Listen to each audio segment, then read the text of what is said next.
مامۆستا من ئەوە تەقریبەن 16 ساڵە نوێژم نەکردووە، ڕوو لەخوا نیم.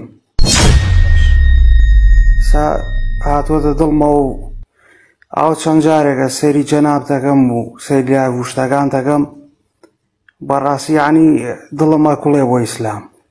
الحەمدولله. ئێمە لە خزمەتت داین. قوربانم مامۆستا گیان. ئەو تەمەنت چەندێکە مامەگیان؟ 38 ساڵ مامۆستا گیان. 38 ساڵە نازانی خوا کێیە، ئەو ئیسلامە چییە؟ وەڵا پێشتر مامۆستا تەقریبەن هەتا 17 ساڵی 18 ساڵیش هاتوچۆی مزگەوت ماگرتا لەمەی مزگەوت بووم، بەڵامی ترەوە بڵێن لە دوای ئەو تەمەنمەوە ڕووم نەکردوێتەوە مزگەوت و قورئان و خوای گەورە. کەواتە 16 ساڵە تۆ دووری لەخوا، بینت لەگەڵ خوایان نییە. بەڵێ مامۆستا گیان. زۆر ئاسانە، ئەگەر ئەتەوێ ئاشتەوە بیت، ئەتەوێ ئەو پەیوەندیە دروستکەی زۆر ئاسانە قوربانگیان. هەدەفەکەی من لە ئێستا ئەوەیە مامۆستا گیان. بەس پەنجەی تەوحیدت ئەوا بەرزەوەکە؟ بەرزم کردووەتەوە مامۆستا گیان. أشهد أن لا إله إلا الله أشهد أن لا إله إلا الله وأشهد أن محمدا عبده ورسوله. الله أكبر. ئێستا تۆ وەکو مسلمانی دوای ئەمەیکە لەسەرتە بڕۆ ئێستا خۆت بشۆرە و دەست بکە بە نوێژەکانت. نوێژ ئەزانیت؟ بەڵێ مامۆستا گیان. بەیانیان دوور کات نوێژە؟ بەڵێ ئەزانم. نیمەڕوان 4 ڕکاتە، عەسران 4 ڕکاتە، مەغریب 3 ڕکاتە، ئیشایان 4 ڕکاتە. لەگەڵ ئیشا کۆمەڵی سونەت هەیە لە پێشی نوێژەکان و دوای نوێژەکانیش.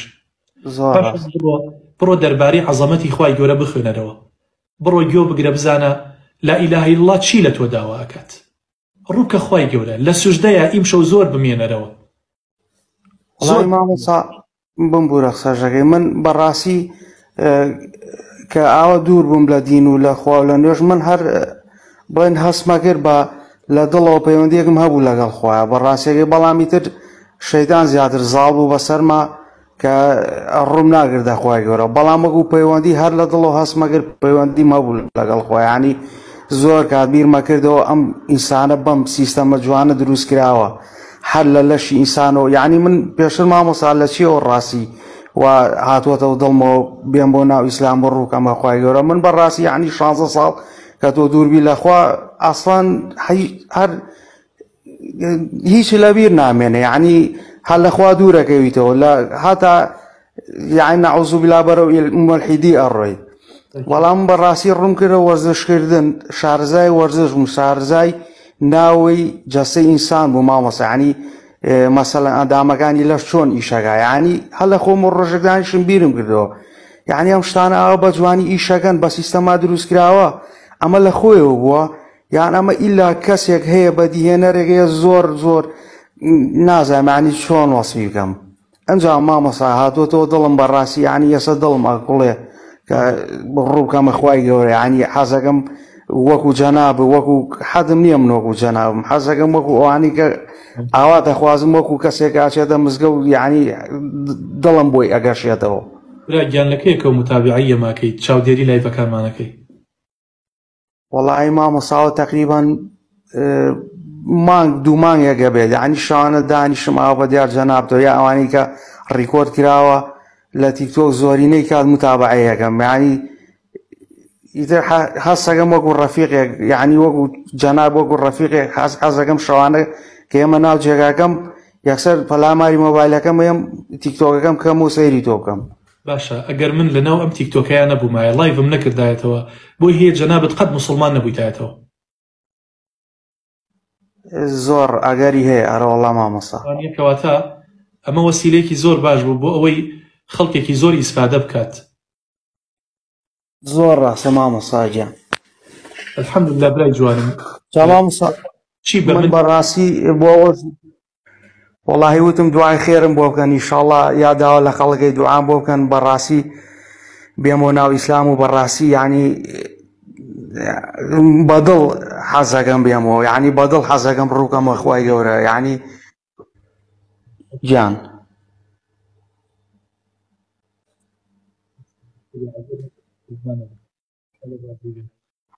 یخوا بەخێر بی.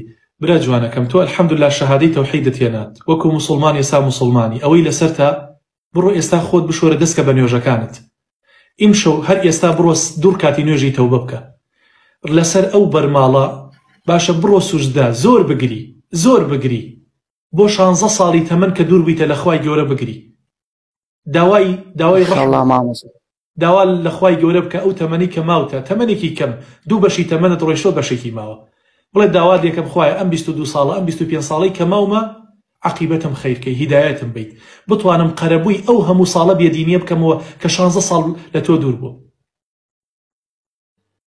ئینشاڵڵا مامۆساگیان ئێمە دوعای خێرت بۆکەین خوای گەورە قوربانم مامۆساگیان هیوادارم بەساقی و ڕیشتە قوربانە بە هیوادارم شەوانی تر بیتەوە مایک خەبەرمان دەیتێ بزانم وەزعە چۆنە لە ڕووی دەرونیەوە لە ڕووی عیبادەتەوە جەنابەت چۆنیت حەزەکەم بیت خەبەرمان پێ بیت. ئینشاڵڵا مامۆساگیان وەڵای هەر لە ئێسۆ نیەتم هێناوە بەڕاستی بەتە هەر لە ئێسۆ نیەتی هەرسی ڕۆژەکەی ڕەمەزانم هێناوە نیەتی ئەوم هێناوە کە هەرچی لە دەستم بێت هەرچی کە ئەوەی کە بتوانم بۆ خوای گەورەی بیکەم. الحەمدولله یاخوا خوای گەورە ئیستیقامە و پێ ببەخشێ هیدایەتە با زیاتر ئەو شەهادەشت لێ پیرۆز بێت.